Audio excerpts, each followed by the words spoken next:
Assalamualaikum warahmatullahi wabarakatuh. Video ini dibuat sebagai tugas akhir mata kuliah Perencanaan Sumber Daya Manusia.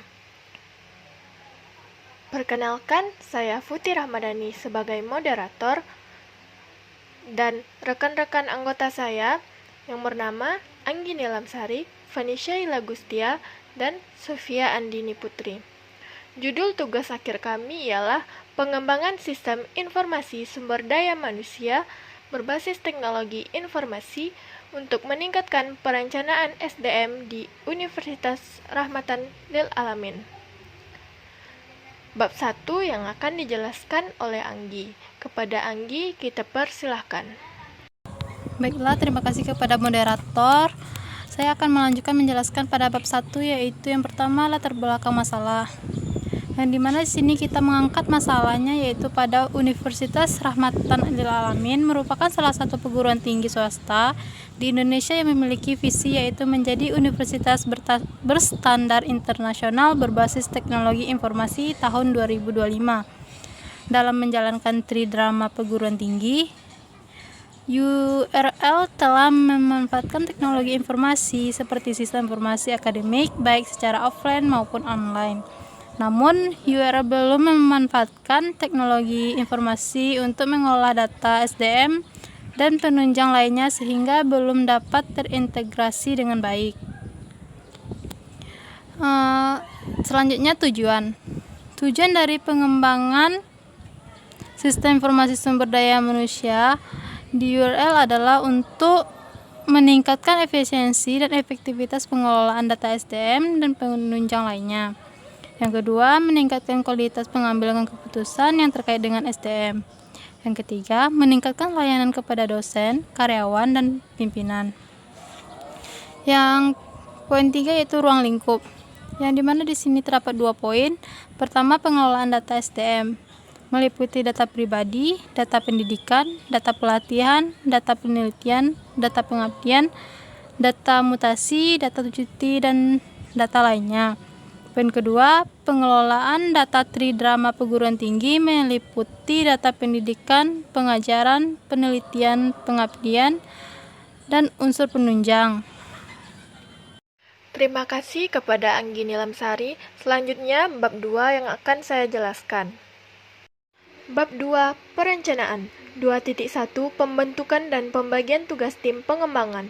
Yang pertama, tim pengembangan, yaitu ada ketua tim, kepala bagian TU, anggota tim, LPPM, pimpinan, dan ahli IT.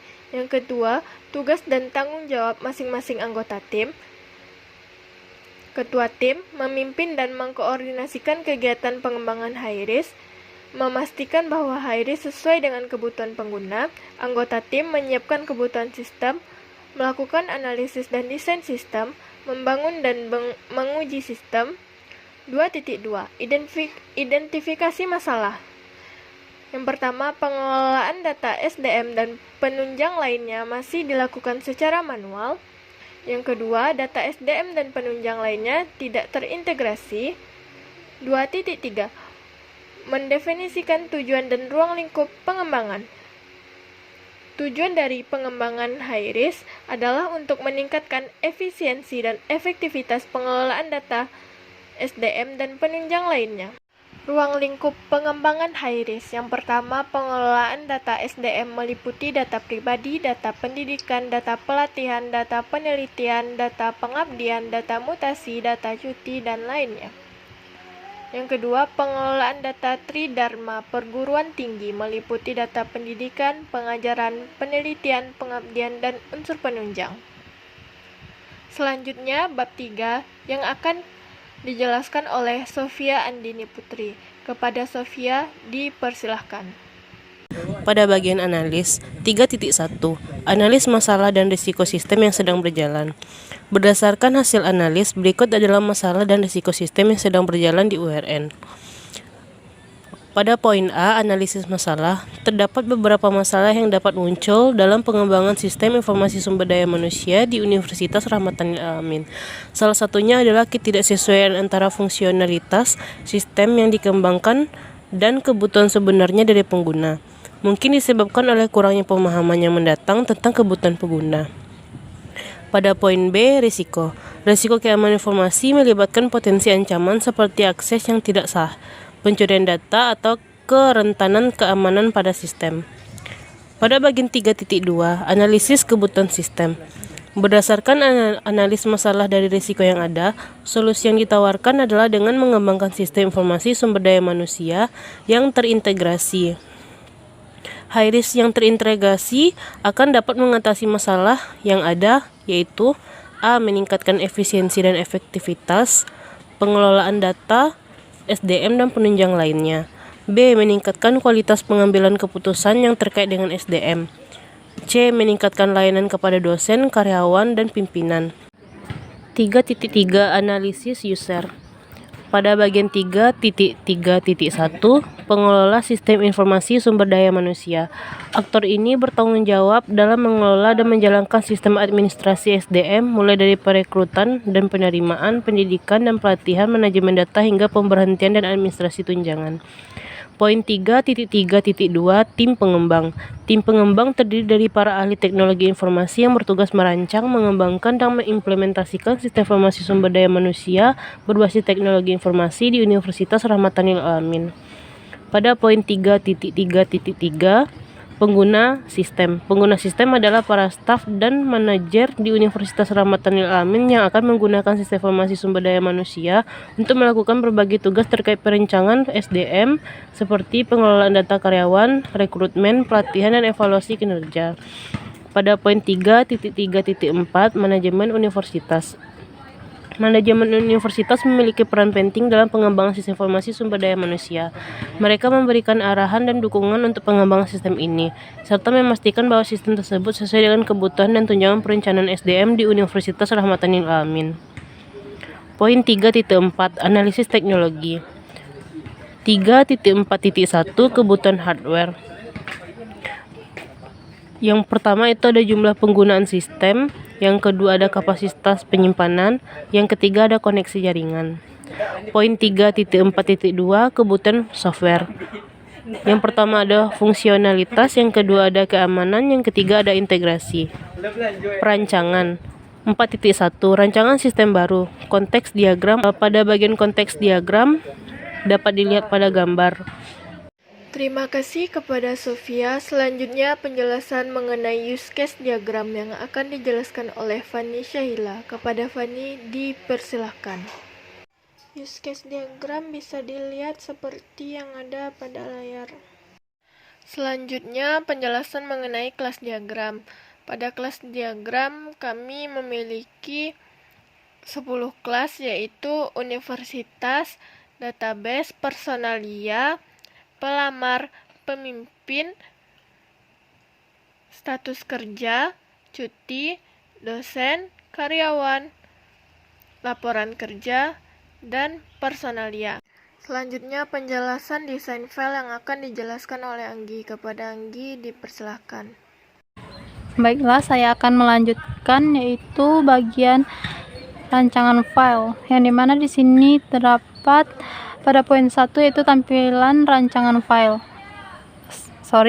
Tampilan rancangan tabel. Di sini terdapat 9 tabel, yang dimana tabel pertama yaitu cuti, yang kedua dosen, yang ketiga karyawan, yang keempat laporan kerja, yang kelima pelamar, yang keenam personalia, ketujuh pimpinan, ke-8 status kerja, ke-9 universitas. Dan poin kedua yaitu desain tabel, di mana dapat dilihat pada layar yaitu relasi antar tabel. Poin ketiga yaitu tabel universitas. Terdapat 3 field dan primary key-nya ID underscore universitas. Yang keempat tabel personalia dengan primary key ID underscore personalia. Terdapat beberapa foreign key, yang dimana foreign key ini untuk menghubungkan dari tabel yang lain ke tabel personalia. Yang kelima tabel dosen. Di sini ada primary key NIDN. Yang keenam tabel pimpinan ada primary key ID underscore pimpinan, dan foreign key-nya ID underscore personalia. Yang ketujuh, tabel karyawan. Primary key-nya ID underscore karyawan. Yang kedelapan, tabel pelamar yang primary key-nya ID underscore pelamar. Yang kesembilan, tabel status kerja yang primary key-nya ID underscore status underscore kerja dengan foreign key NIDN dan ID underscore karyawan. Yang ke-10, tabel laporan kerja. Ada primary key-nya yaitu ID underscore laporan. Yang ke-11, tabel cuti. Untuk primary key-nya ID underscore cuti. Dan terdapat 3 foreign key. Yang pertama itu ID underscore pimpinan, ID underscore karyawan, dan juga NIDN. Terima kasih kepada Anggi. Selanjutnya bab 5 yang akan dijelaskan oleh Fani. Kepada Fani dipersilahkan. Baiklah, di sini saya akan menjelaskan bab 5 yaitu penutup. 5.1 kesimpulan. Kesimpulan yang didapat diambil mengenai pengembangan sistem informasi sumber daya manusia berbasis teknologi informasi untuk meningkatkan perencanaan SDM di Universitas Rahmatan Lil Alamin adalah sebagai berikut. A. Sistem informasi sumber daya manusia adalah sebuah sistem berbasis komputer yang berfungsi mengatur, menganalisis, dan mengelola sumber daya manusia sehingga diperoleh informasi yang tepat guna untuk pengambilan keputusan. B. HRIS mengelola dan menjalankan sistem administrasi SDM mulai dari perekrutan dan penerimaan, pendidikan dan pelatihan, manajemen data, hingga pemberhentian dan administrasi tunjangan.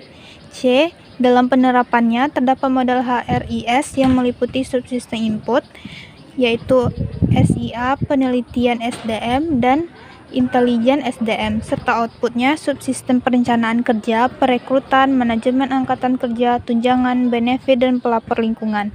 D. Yaitu dalam pelaksanaannya, kegiatan HRIS dilakukan oleh HRD yang mengelola seleksi dan rekrutmen, pelatihan dan pengembangan, kompensasi dan manfaat, manajemen kinerja, perencanaan karir, hubungan karyawan, manajemen pemisahan, dan administrasi personalia. 5.2 yaitu saran untuk pengembangan sistem informasi sumber daya manusia berbasis teknologi informasi di Universitas Rahmatan Lil Alamin adalah sebagai berikut. H. Mengimplementasikan HRIS untuk mengelola seluruh proses administrasi SDM, mulai dari perekrutan hingga pemberhentian karyawan, sehingga dapat meningkatkan efisiensi dan akurasi dalam pengelolaan data SDM. B. Memastikan bahwa sistem informasi SDM yang dikembangkan memiliki karakteristik informasi yang tepat waktu, akurat, ringkas, relevan, dan lengkap. C. Melibatkan tim HRD yang terampil dan terlatih dalam pengelolaan sistem informasi SDM sehingga dapat memaksimalkan manfaat yang diperoleh dari penggunaan teknologi informasi dan perencanaan SDM.